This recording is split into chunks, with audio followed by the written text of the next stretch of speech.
मेरा प्रश्न IBC independent business consultant, जो एक नई तरह का टर्म आपने यूज किया, दिल के तार छेड़े हैं आपने सर। इसमें दो प्रश्न मैं पूछना चाहता हूं आपसे। पहला तो जो आपने ये एजुकेशन का मॉडल आप लेके आए, जिसमें जो प्रैक्टिकल लोग हैं जिन्होंने कामयाबी प्राप्त की है उनको आपने प्रोफेसर बना दिया, तो वो अपने आप में एक मुझे इंटरनेशनल नहीं मालूम कि कहाँ पे ऐसा होता होगा, लेकिन इंडिया में तो मुझे नहीं लगता कहीं पे इस प्रकार की प्रैक्टिकल एजुकेशन कहीं पे थी। और उसके बावजूद जो आईबीसी मॉडल आप लेके आए कि आप लोगों के पास में जाइए और हर व्यक्ति को उसकी डिटेल जानकारी मिले कि कोर्स में क्या मिलेगा, तो इस बदली हुई परिस्थिति में सर आईबीसी मॉडल के लिए आप क्या स्कोप देखते हैं सर? देखो, सबसे पहले मैं बताना चाहूंगा आपको कि आईबीसी मॉडल जो है ना, उसमें मेरी सारी रेपुटेशन जुड़ी हुई है, उसमें मेरी साख जुड़ी हुई है, उसमें मेरी सारी क्रेडिबिलिटी जुड़ी हुई है। तो आईबीसी मॉडल कभी गलत ना चला जाए, कभी कोई गलती ना हो जाए, उसके लिए मैं सबसे ज्यादा जान लगाता हूं। क्योंकि अगर आईबीसी मॉडल में थोड़ी सी भी कमी रह जाती ना, तो लोग बहुत दुखी हो जाते। तो मैं क्या करता हूं, मैं फीडबैक से बहुत काम करते रहा हूं। We all need people who give us feedbacks. Feedback is a breakfast of a champion. So customer feedback के कारण ही उबर इंप्रूव किया है। सो कस्टमर को सेंट्रल पोजीशन पर रखना चाहिए। तो जो आईबीसी है हमारी कंपनी के सेंट्रल पोजीशन में है। आईबीसी एक मॉडल खाली सेल्स का नहीं, आईबीसी मॉडल है एक आदमी को, एक सोलोप्रेन्योर को, एक एंटरप्रेन्योर को एंटरप्रेन्योर की जर्नी पे कैसे लेके जाए। क्योंकि सेटिस्फाइड कस्टमर आपके साथ रहेगा। तो हमने क्या किया, हम इस डेटा को बहुत स्टडी करना शुरू किया। तो हमारे जो आईबीसी बनते हैं, ज्यादातर उनकी एज है 15 साल से 35 साल के बीच में, ये लोग हमारे आईबीसी बनते हैं।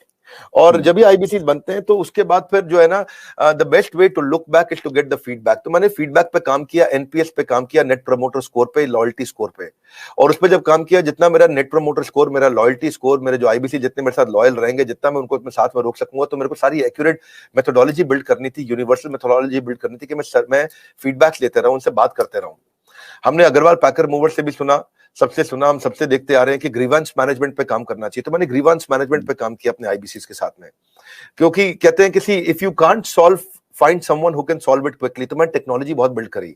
मैं बहुत ध्यान से सुनता हूं अपने सारे आईबीसी को कि मैं उनको कैसे आगे लेकर के जाऊं। उनकी कोई कंप्लेंट है, अगर वो फेलियर हो रहा है, तो मैं अपने रिटेंशन को कैसे बढ़ाऊं, उसके एक्सपीरियंस कैसे उस एक्सपीरियंस को इंप्रूव करूं। तो हमने कैंपेन लॉन्च किया, रगड़ देंगे कैंपेन। ये रगड़ देंगे कैंपेन का मतलब है तू आईबीसी ज्वाइन करते को रगड़ देंगे, तेरे को इतना तराश देंगे।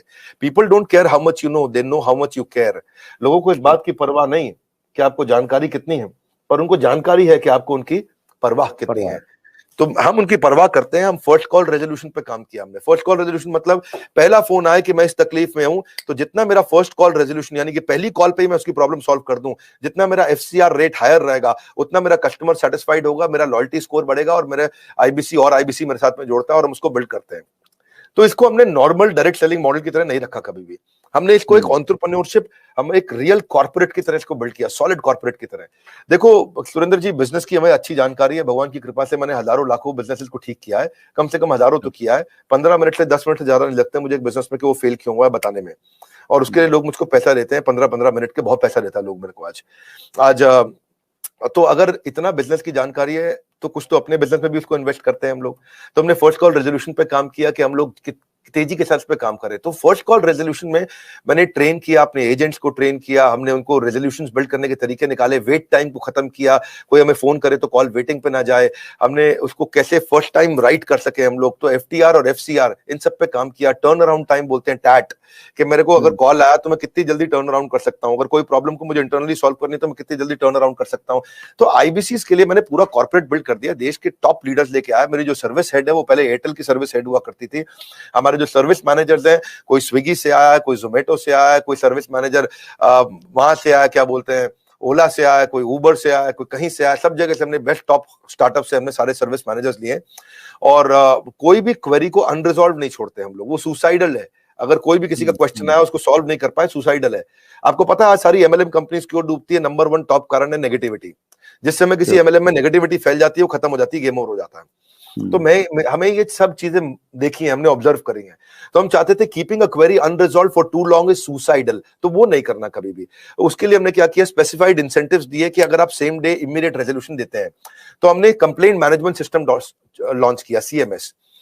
कंप्लेंट मैनेजमेंट सिस्टम में सीएमएस के अंदर कोई भी सजेशन, कोई भी फीडबैक, कोई भी क्वेश्चन, कोई भी कंप्लेंट वो देगा तो हम उसको तुरंत रिजॉल्व करेंगे। मैंने लॉन्च किया था इसको अगस्त सितंबर के अंदर। उस समय मेरे पास 7,500, 8,000, 9,000, 10,000, 15,000 फीडबैक्स, क्वेश्चंस, कंप्लेंट्स या सजेशंस पेंडिंग रहा करते थे।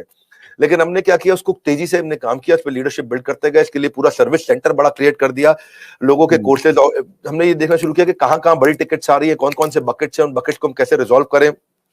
उसके हमने फीचर्स बहुत जबरदस्त बनाए सीएमएस के। और फिर क्या हुआ, फिर हमने देखा ऐसा करते करते जब भी आए क्राइसिस तुरंत बना दो प्रोसेस। क्या रूल होता है जी सुरेंद्र जी, कि जब भी आए क्राइसिस तुरंत बना दो प्रोसेस। तो हर क्राइसिस के अगेंस्ट प्रोसेस बना दो भाई। एक दिक्कत आई, क्राइसिस आया था तो ऐसा प्रोसेस बना दो कि दोबारा ना आए। एक क्राइसिस आया, ऐसा प्रोसेस बना दो कि दोबारा ना आए। एक उसने शिकायत करी तो ऐसा प्रोसेस बना दो कि दोबारा शिकायत ना करे। मैं स्टूडियो में बैठा हूं, मेरे साथ में टीम काम कर रही है, अभी मान लो कोई यहाँ पे शिकायत आती है कि भाई इधर मच्छर बहुत है, तो वो ऐसा प्रोसेस बना दे कि अगली बार मच्छर ना मिले यहाँ पे भाई, कम से कम पहले ऑल आउट वगैरह जो भी लगाना हो आपको भाई। यहाँ पे अगर लाइट ठीक नहीं आ रही चेहरे पे तो ऐसा प्रोसेस बना दो कि चेहरे पे लाइट ठीक आए। तो जब आए क्राइसिस तुरंत बनाओ प्रोसेस। तो कई बार क्या होता है, बनाते बनाते हमने 750 प्रोसेस बना दिए। कितने? अच्छा, 750 प्रोसेस और पॉलिसीज हमने बना दिए। लेकिन फिर भी क्या होता है, कई बार कोई ऐसी नई समस्या निकल के आती है, टीम बड़ी है, ऑर्गेनाइजेशन बड़ी है।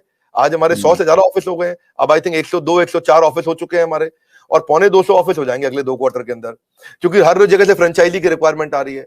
हर कोई बड़ा, जिसने भी कभी डायरेक्ट सेलिंग किया है, जिसने कोई सेल्स का बिजनेस किया है, जिसने कोई और तरह का सेल्स का बिजनेस किया है या कुछ कम काम किया है, वो कहता है मुझे अपनी फ्रेंचाइजी दे दो। हमारे यहाँ क्योंकि फ्रेंचाइजी सब 1-1 करोड़ रुपए का रेवेन्यू आराम से कर जाते हैं महीने का। 50-50 लाख वाले तो बहुत सारे हैं जो महीने का रेवेन्यू करते हैं 50-50 लाख रुपए, तो वो कहते हैं अपना फ्रेंचाइजी दे दो। तो अपने फ्रेंचाइजी ऑफिस बढ़ा रहे हैं। लेकिन होता क्या है कि इन सब के करते कराते टीम जब इतनी बड़ी हो जाती है तो प्रॉब्लम भी नई नई तरीके की आती है, क्रिएटिव प्रॉब्लम आती है, अलग प्रॉब्लम आती है। एक भाई हमारा आईबीसी है, वो कहता है कि मैं पहले देहरादून में काम करता था, अब मैं देहरादून से मैं शिफ्ट हो गया हूं इलाहाबाद, अब मेरे को इलाहाबाद के ऑफिस में कनेक्ट कर दो। और उसकी जो पिछले महीने की सेल थी उसमें आखिरी दिन पे उसने कुछ बड़ी ट्रांजैक्शन करी जिसका इंसेंटिव उस ऑफिस को मिलना था, लेकिन वो यहां शिफ्ट हो गया तो उसके ऑफिस का इंसेंटिव अटक गया, और वो यहां शिफ्ट हुआ तो उसके साथ में कुछ अब करते करते कहीं वो कॉम्प्लिकेटेड चीज निकल आती है।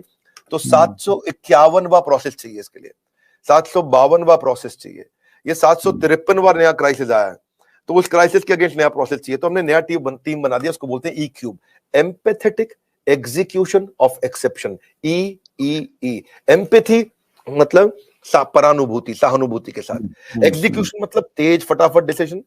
एक्सेप्शन मतलब ऐसी चीज का जो पहले कभी आई नहीं। सो एम्पैथी, एग्जीक्यूशन, एक्सेप्शन, ये 3 चीज को हम बोलते हैं E-Cube। तो इसके लिए हमने टीम बनाई। इस टीम के अंदर हमने फाइनेंस, टेक्नोलॉजी और सर्विस के लोग हैं। कहीं पेमेंट का इशू है, कहीं टेक्नोलॉजी का इशू है, कहीं सर्विस का इशू है, किस चीज का इशू है, कहीं लर्निंग एंड डेवलपमेंट का इशू है, कहीं सेल्स की कैपेबिलिटी का इशू है, किस चीज का इशू है। तो हमने एक टीम बनाई, और जैसे ही कोई नई प्रॉब्लम आई 4 घंटे के अंदर नई पॉलिसी तैयार करेंगे, नया प्रोसेस तैयार करेंगे, और 4 घंटे के अंदर उसको सोल्यूशन देंगे। हमारे यहाँ रूल है, अगर पूरे दिन के अंदर वर्किंग आवर में किसी भी समय कोई भी complain, suggestion, feedback, question, discussion हो गया तो शाम को 7 बजे से पहले या एंड ऑफ द डे तारीख बदलने से पहले पहले उसी दिन के अंदर कितना भी कठिन क्यों ना हो सॉल्व करना है। तो मेरा जो फीडबैक स्कोर हुआ करता था शुरुआत में वो बहुत लो था, वो हमने फिर उसको इंप्रूव किया। आज आपको जान के खुशी होगी, पिछले 2 क्वार्टर से मैं अपने फीडबैक स्कोर को 98% पे मैनेज कर पा रहा हूं। यानी कि 98% का फीडबैक हमारा ऐसा है 5 स्टार, और बाकी 2% है, कोई 3 स्टार 4 स्टार भी देता है, और कोई कम भी दे सकता है। तो वो हमारे लिए फिर नया प्रोसेस बनाने की संभावना आ जाती है। तो अच्छा लगता है, आईबीसी का मॉडल हमारा बहुत अच्छा चल रहा है।